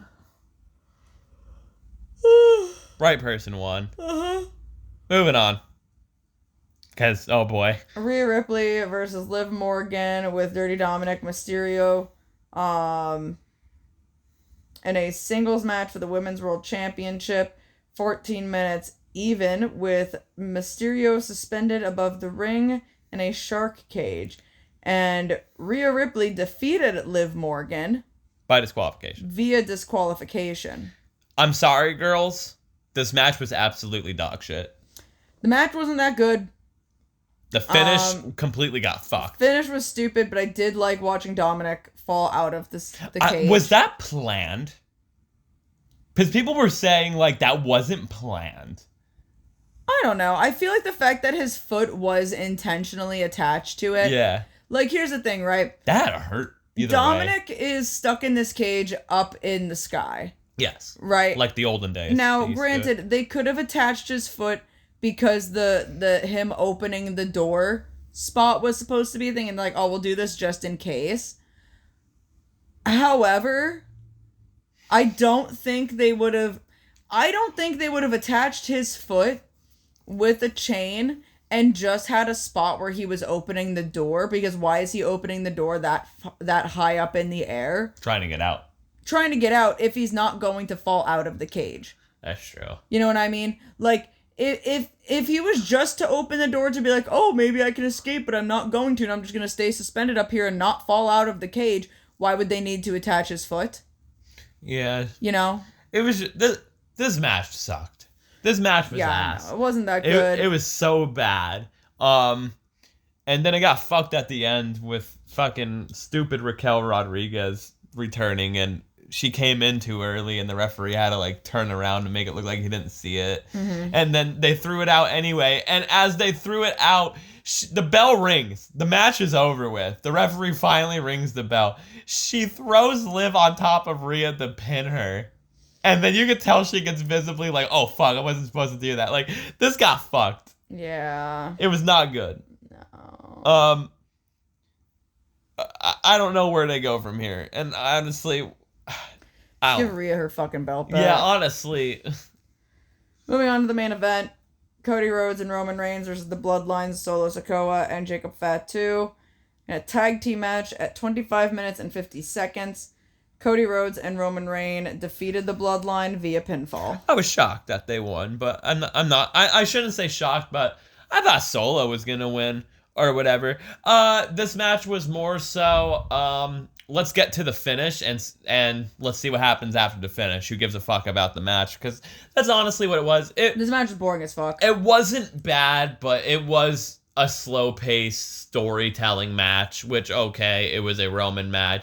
It was just more so like, can Cody and Roman coexist? Yada, yada, yada. Jimmy Uso returns. It's nice to see Jimmy. He returns. He helps Roman and Cody win. And then they're walking out, Roman and Jimmy. Cody gets jumped by the Bloodline Wolfpack 2.0. And then Jimmy, this was cool. Jimmy going, you gave him your word. You gave him your word. And Roman was like, it's only one time. And Jimmy was like, but you gave him your word. And Roman and Jimmy went and saved Cody from the beatdown. And then it happened. I'm actually really shocked that it happened this fucking early and not like January. The final boss. The final boss is back. He's back. He came back and he looks pissed at Cody. And he knows how to signal his own music. He signaled his own music. That was funny as fuck. He went 1, 2, 3. This man is ridiculous. He has his People's Championship. Still. It's gonna be Cody and Rock, probably. Oh, man, this is good. Rock's gonna beat Cody. Oh, no. Rock's gonna be the champion. What the fuck? Yeah, so Rock's back, so, I mean, at least the Bloodline story's getting good again. I hope Dwayne does War Games. Imagine him in a War Games match, bro. Fucking stupid. Imagine him and Roman going at it in War Games. Fucking stupid. That'd be insane. So yeah, let's get into the discourse now. Here. Overall, what did you think of the pay-per-view? Okay, yeah, me too. There was like 2 good matches. I would say 1. Let's get into the discourse. I understand why Cody and Roman and the Bloodline main evented. Obviously, because you have this big return, 2 big returns, right? Of course, you're going to keep that to the end of the show. You also have the world champion in the match. You have the world champion in the match. Should go on last. I get it. However, the match was boring. The only thing people were tuning into for this match was the returns. And I don't even think we knew that the returns were going to happen. I don't think anyone really went into this expecting a return to happen. But realistically speaking, you're watching this match to get through it, to see what happens at the end, to see what's going to continue the storyline with the Bloodline. And then you get the return of Jimmy, which is much more exciting to me than the return of The Rock, because the return of The Rock is a lackluster. He shows up, he stands there, he cues up his own music, and he leaves. Where Jimmy's actually like, he embraces Roman. They're you know. Why would The Rock embrace Roman? He wouldn't. However, I'm saying is like, you get this family reunion vibe with Jimmy and Roman, and then you see like Roman be the good guy and do the right thing and go and help out Cody, and you see this developing story as to, you know, even though Roman might have needed a little bit of coaxing into it, like, he's choosing to do the right thing, he's choosing to be a good guy, and you still kind of have that little lingering of like, oh, Roman really only won because Jimmy came back, so Roman really can't do it on his own. He still needed help of the Bloodline. And then you have The Rock come back and do that stare down and whatnot, where like, you know, just having his presence be there, and then he leaves, which is just kind of like, all right, I get it and I get the implications, but like, do more. I don't know, just do something more maybe. I don't know. I don't really know. But I get why that needed to be the main event. I understand like the reasoning behind it, but I feel like what would have been a better main event to close the show out would have been Punk and Drew. I really do. I think the story is hotter, and not just even because it's like more recent and whatnot. I think the Bloodline storyline has gotten very mundane and very boring. It just got hotter now on this pay-per-view because of what happened. I don't think so. It's been cooled down the past couple months because it's Roman was away, Rock was away, Jimmy was away, Jay's on Raw. It was Solo and Jacob Fatu and the Tongans. It just got heated back up because now I guess we're in like the top of the 6th inning in this storyline. Personally, I disagree. Personally, I think this storyline is washed. I think the storyline's boring. I don't know how much we could beat a dead horse with it more. No, there's still more to go in it. I get that there's still more, but it's taking forever to get there, and I'm over it. I'm over this fucking storyline. Whereas Drew and Punk... Blame Dwayne. Whereas Drew and Punk is a lot more hot. It's the biggest feud that's been going on in WWE. It has, to me personally, overtaken the Bloodline story, and more people are more enthralled in what's going on with Punk and Drew. And overall, the match was fucking better. The match was better. It's a big stipulation match, and I get starting the show off hot with it, and starting the show off to, like, excite people. But, like, also, I don't know, I just think, like, if we flip the script around, and let's say the Cody and Roman match went on first, and we had these returns at the beginning of the fucking show, right? Let's just think about it. You had to follow up the Hell in a Cell match for this entire pay-per-view, and frankly, no match touched Nope. that Hell in a Cell match. You followed it with Nia and Bayley, which we didn't watch the match, but I could assume was not that great. Damian Priest and Finn was fine. It was a good match, but it wasn't anything special. Like I said, Rhea this should and have Liv just been sucked. a Raw main event. And then the Bloodline match with Cody was a Bloodline match with Cody where it was very boring and you're just waiting for the story to continue.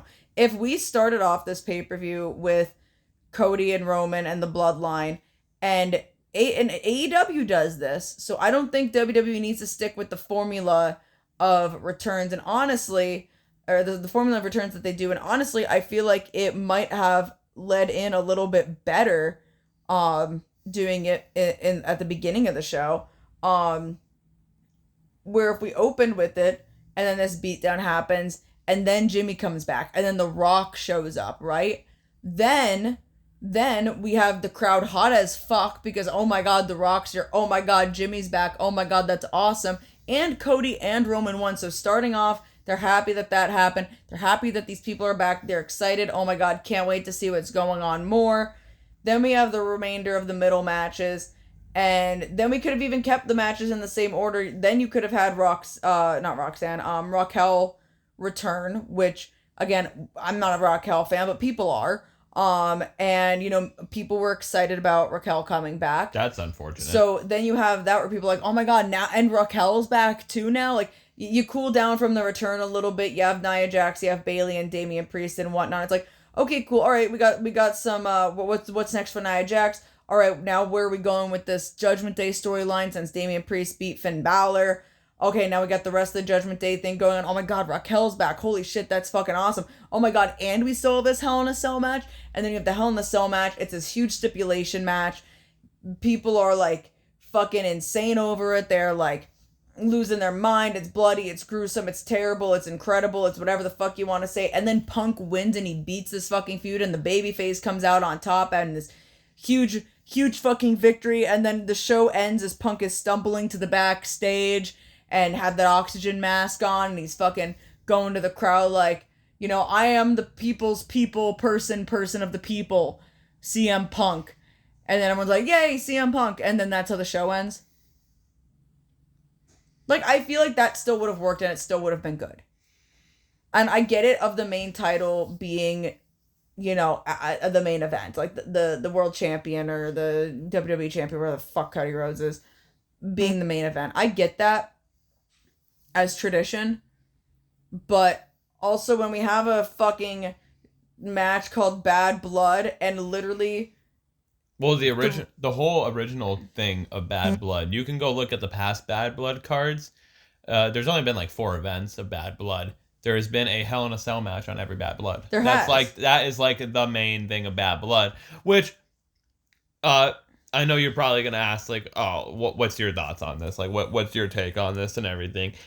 To keep it short and simple, everything that you said I agree with. But then you also got to take into account, okay. Like, it's hard to be like, yeah, this should have been the main event or this should have opened or anything. Like, me, in my opinion, I think Punk and Drew should have main evented. But I understand. But, like, okay, you got CM Punk, then you got Cody Rhodes. You got CM Punk, Drew McIntyre, you got Cody Rhodes, Roman Reigns. You got CM Punk and Drew McIntyre in a 9-month feud, and it's ending in a Hell in a Cell. Okay. You got Cody and Roman. Roman's first match since WrestleMania. They're teaming up against the Bloodline. Okay. Cody's the world champion. Okay. Dwayne returns. Okay. CM Punk, Dwayne. Dwayne, CM Punk. You see what I'm saying here? Like, there's a lot of like, what the fuck do I do? I'm saying, like, I get why they did it. I just don't agree with it. I think Punk and Drew should have been the main event, but again, I understand. I think they did a good job. This was like one of those like blessings in disguise, I guess, where it was perfect to have those 2 matches just be the buns in the sandwich. You know what I mean? Mm-hmm. So, because this sandwich sucked. Again, either way, still, Drew and Punk opening wasn't a bad decision. Again, it gets the crowd excited. That's also the thing of you saying, like, hot opener. But Dwayne returning would be a hot opener, too. Like, you know what I mean? They're both hot openers. Or hot closer, like... Realistically, either way, it would have been fine. I just think if you're going to have this big stipulation match that a lot of people are looking forward to because people love stipulation matches, have it be the main event. Yeah. If it's the only match on the card. That should have been, yeah. With this. Also, yeah, like, there was blood in this match. Yeah, if it's the only match on this card with a fucking stipulation, I'm not counting Dominic Mysterio in a fucking shark cage as a fucking stipulation, because that's stupid. If it's the only match on this card with a fucking stipulation, have it be the goddamn fucking main event. Yeah, might as well. Because then that's going to keep people watching. Because, yeah, that's also, I was about to say it, that's also a thing, too, of, like, that's a big argument. CM Punk coming out against Drew McIntyre for a Hell in a Cell match at the opening, that keeps people instantly hooked. But also... Yeah, but no, reading this card, frankly, yeah, I know. I was getting there of reading this card. I would just fucking turn it off until the main event. I don't even know if I wouldn't have paid attention to the main event. No, I would have turned it off. If I didn't have to fucking do this goddamn fucking podcast, I would have watched the first match and I would have been on my phone the whole time. Yeah. I literally would not have, like... But also, The Rock returning at the beginning of the show would be like, yo, what the fuck? Well, what can you do to top The Rock? Oh, we have a Hell in a Cell match coming up. Oh, no way that could top The Rock. Also, I forgot, Goldberg was there. I don't give a fuck about that shit. Goldberg was there. Shaking my head in disgust, so Bret Hart knows I don't agree with it. Fuck Goldberg. Fuck Goldberg. But yeah, so...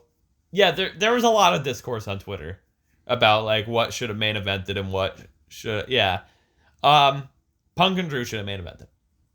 Yeah. They could have gave Cody and Roman the backseat, but... It's whatever. It happened. It was not a good pay-per-view. Nope. Do you think this is the worst one out of Triple H's era, or is it still Elimination Chamber for you? I still say Elimination Chamber. Still Elimination Chamber? Because I'm not, like, that mad that I stayed up to watch this. I think the Hell in a Cell match was worth it. Yeah, I was pissed that I woke up to watch Elimination Chamber. I think the Hell in a Cell match was worth it, at least. Yeah. I'm surprised they went... watching it did not feel like 31 minutes. Oh, it felt like 20. But anyway, any last words about this before we go on to Wrestler of the Week? No, we got Crown Jewel next. Okay. Oh, jeez. Can you hand me like a water or something? Because my mouth is really fucking dry. A water? A water? A water. Okay, hopefully this microphone stays... You haven't touched your Jack Daniels.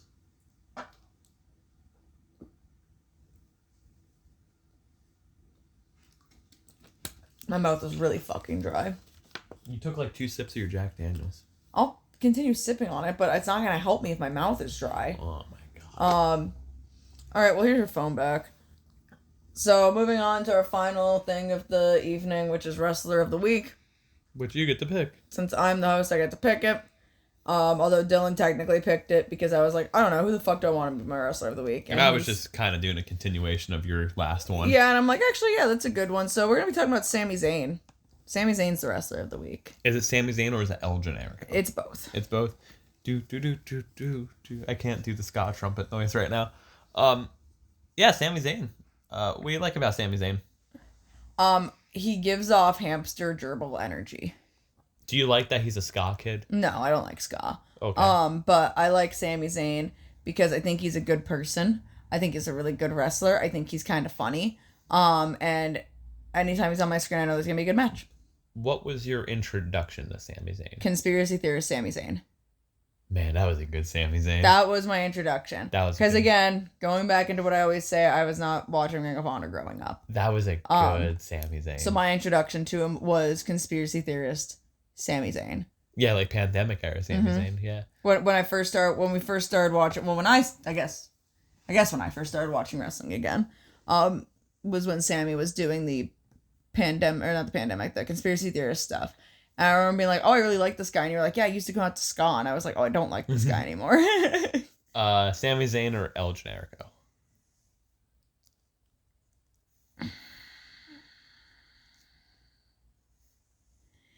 I'll say Sami Zayn because of Sami Zayn, we get to see more of his personality, whereas El Generico, you didn't really get that because he was behind the mask. Well, yeah, it was a mute superhero. Yeah, it was a mute superhero type thing, so you didn't really get the personality of Sami Zayn. I love his fucking personality.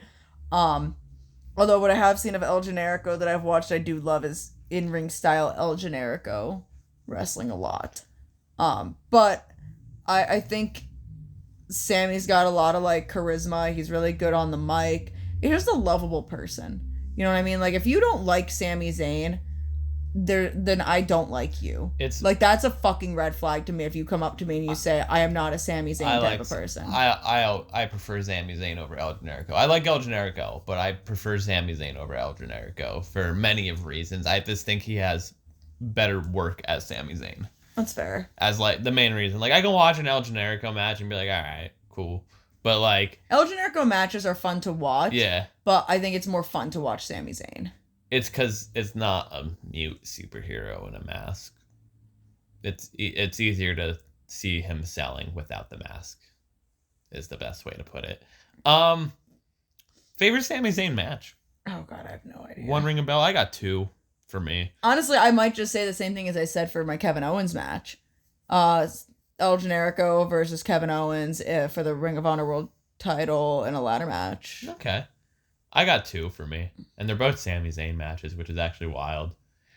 The first one is Sami and Gunther from WrestleMania. Yeah, that was killer. And Sami Zayn versus Johnny Knoxville. Oh my God, I forgot about that. Such a fucking wild, that was so fun. Match. That was such a fun match. A bright spot of that weird WrestleMania. Was that in the Thunderdome? No. That was the year after the Thunderdome. The Thunderdome. That was WrestleMania 22. The Thunderdome. Or WrestleMania. Wow, I said 22. 38. When Cody returned. The Thunderdome. When your car broke down. That Mania.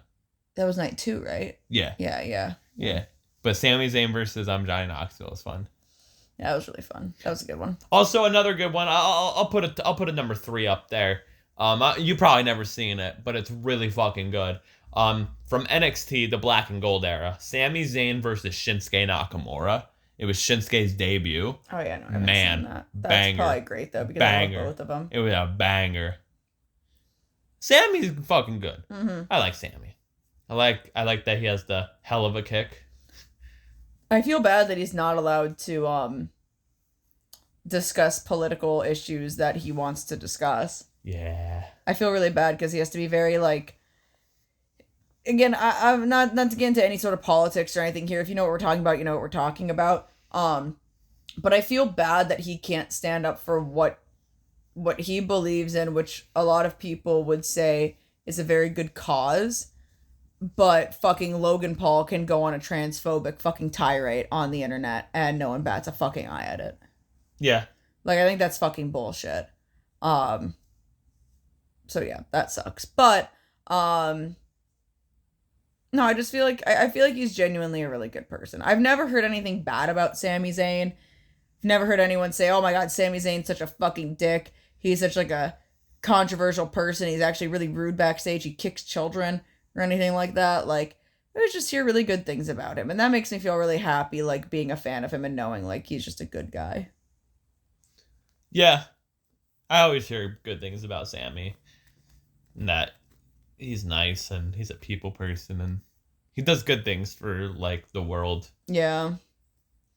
Because he has a charity, right? Yeah, I was about to say he has some charity. I forget what it's called. Let's see if Google can tell me. We've been using Google a lot today. I think Isn't it like Sammy for Syria or something? I think so. I was gonna say it's something to do with Syria. I think.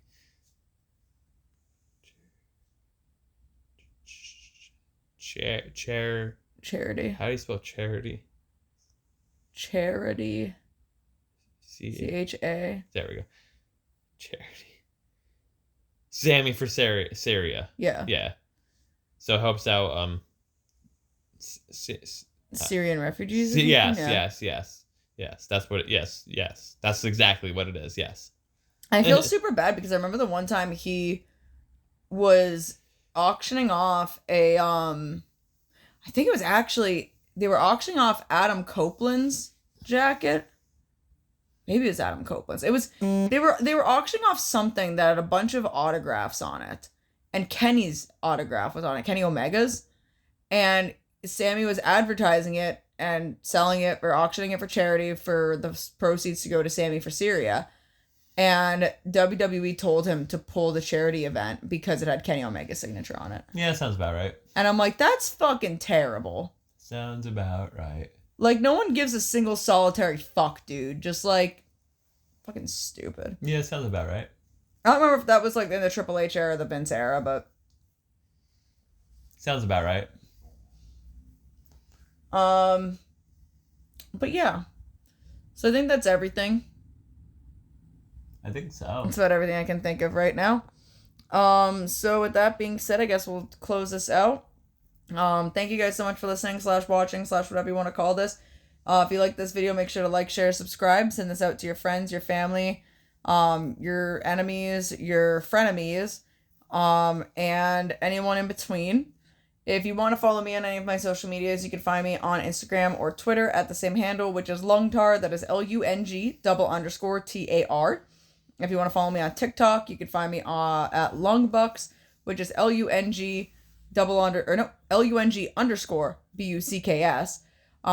Talk about wrestling, do wrestling stuff on TikTok, Twitter, and Instagram. Instagram, I post more so on my stories, again, about wrestling stuff. Football as well, and some artwork stuff. And Twitter is mainly wrestling with some football stuff. Duval, we won a game. Yay. Dylan, where could people find you on social media platforms? You can find me on the Instagram or the Twitter, at Danny, DANI _line VALO. Is it? I forget my thing now. I don't know. Wow. Hold on a second. I have to Google your own username. Yeah, DANI _line VALO _line. I didn't remember if there was an underscore line after it or not, but there is. Yeah, so you can find me there, posting stuff here and there when I decide to post stuff and everything. I'm an Eagles fan and I'm a Phillies fan, so we're stressed the fuck out as of late. So yeah. All right. Well, thank you guys so much for watching and listening, and we will see you next time. Goodbye. Boy.